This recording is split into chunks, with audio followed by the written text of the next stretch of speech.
Here are glimpses of some of the songs sung by the Hindutva pop singers. Finish off the Kashmiri residents.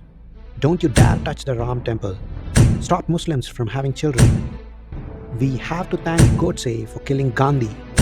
So much hate-filled music videos and songs are heard every day by the people of North India, leading to the slow, poisonous influence of Hindutva rage fed into human minds. This video on Kolaveri of Hindutva pop talks about the growth and the impact of hate music that have established a stronghold for the BJP and the Hindutva nationalism in India. The title of this video is Hindutva pop. Music, as we all know, is an international language that transcends boundaries, cultures, and time. Music can create and recreate the emotions of joy, sorrow, excitement. It can even bring back memories vividly to life. Music is a great tool of creativity, as we know how playing the violin kept Einstein inspired while he worked on the theory of relativity. But while researching for this video, we found that it can be a double-edged sword. Many studies have proved that music can hijack people into a state of mind filled with hatred. In this video, we bring into spotlight how hate music is used as a tool to threaten a particular religion in northern part of India. Let's get started. Hate music has taken some horrific forms on many occasions in history. For example, the book Sound Targets by Jonathan P. Slack delves in depth about how American soldiers involved in the Iraqi war used to listen to a heavy metal rock music to get into a killing spree state of mind. This helped them to kill people without the feeling of guilt.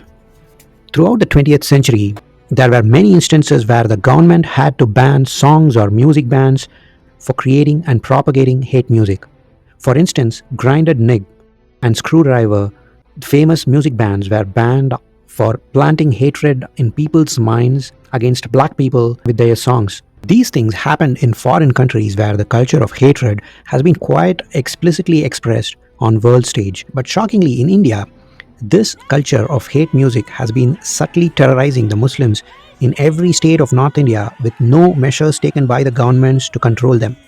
Here are 4 short stories demonstrating hatred through music. The first story: Attack the Kashmiri people. As most of you could recollect, in February 2019, in the Pulwama region of Kashmir, a suicide bomber attacked a convoy of 40 Indian soldiers and killed them all. The government identified the bomber as a Lashkar-e-Taiba terrorist, but a young singer from Haryana, Kavi Singh, sang an outrageous song accusing the civilians of Kashmiris instead. It redirected the entire wrath of the country against them. Here are a few lines from the song.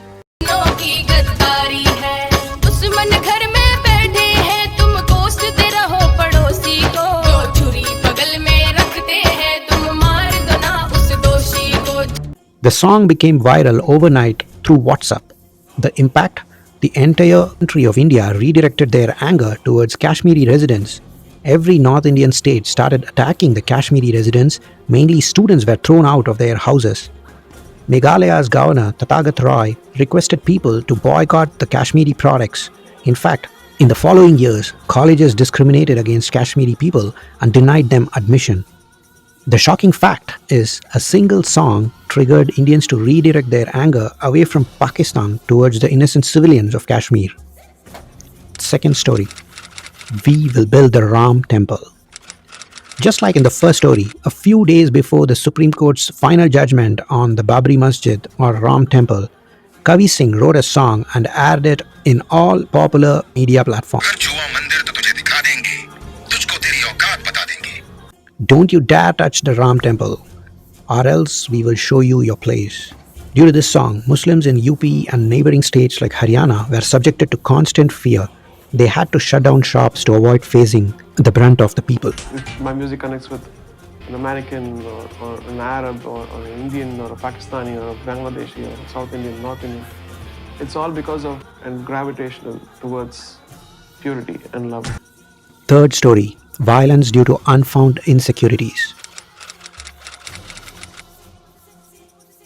Brené Brown, a popular American research professor, immersed herself in the study of shame, vulnerability, and human emotions her entire lifetime.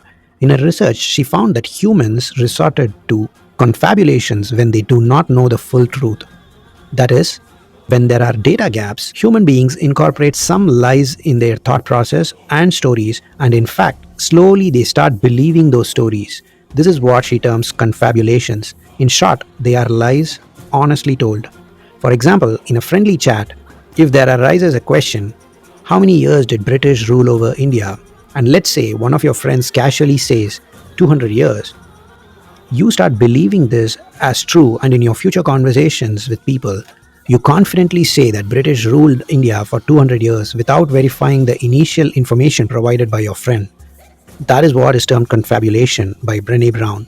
Similarly, people in Hindutva pop world use confabulations to build their motives and create their hate music. When Kunal Purohit interviewed Kavi Singh for the book H-Pop, she has falsely watered her beliefs that Muslims outnumber Hindus in India. To create such an awareness among the Hindu people, she penned a song.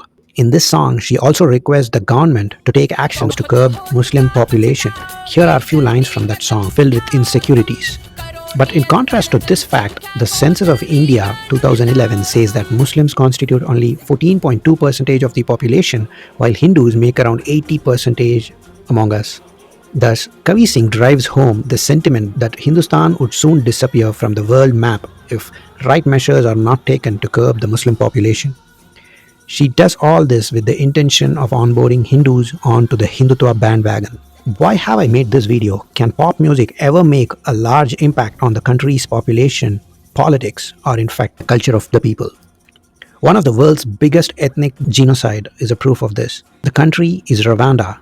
Simon Bilkindi, the man famously known as Rwanda's Michael Jackson, was the culprit here.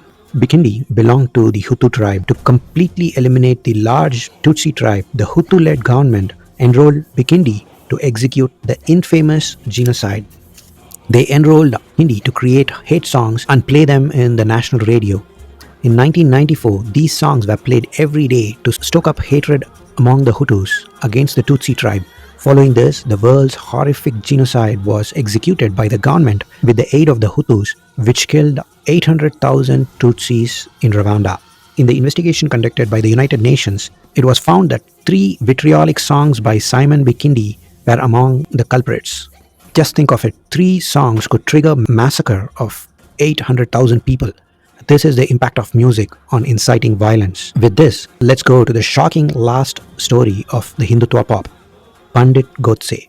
Venue, Kavi Sammelan, Uttar Pradesh. The poets get on stage to share their poems. Amidst great applause, enters a young Kamal Agney on stage. Here are his first few lines. Just a moment. Did he say Pandit Godse? If you have all forgotten, Godse was the assassin of Gandhi, India's father of nation, who inspired great leaders like Martin Luther King and Nelson Mandela. This Sammelan is organized by Yati Narsinganand, who has the dream of creating an army of Hindus to fight against the Muslims in UP. Does this quote of Yati seem familiar to you? The Hutu People's Army was created in the same vein by the Rwandan government. In fact, Yati Narsinganand claims to have already created 50 centers in this regard. Kamal Agney, through his poems, tries to change the perspective of Indian history among today's generation who knows very little about the greatness of Gandhi. In his poems, Godse is the revolutionary and Gandhi is the villain. The saying, winners write history, holds very true in this case. Here is the all-important question of the video. Hindutva organizations like RSS, Bajrang Dal and Vishwa Hindu Parishad no longer depend upon BJP's party to be in power to spread Hindutva ideology and hatred against non-Hindus. Kunal Purohit in his book H-Pop demonstrates how they have successfully implanted the Hindutva philosophy through the internet and social media platforms like YouTube and WhatsApp. An attractive foot-tapping song might in fact be slowly implanting Hindutva ideology in your mind. From a vote share of 31% in 2014, BJP now climbs almost 42% of the vote share in the country. Do you think the soft power element like hate music has been an important one to gain popularity? What do you think can be the long-term consequences of hate music in a pluralistic country like India? Please don't forget to comment in the comment section.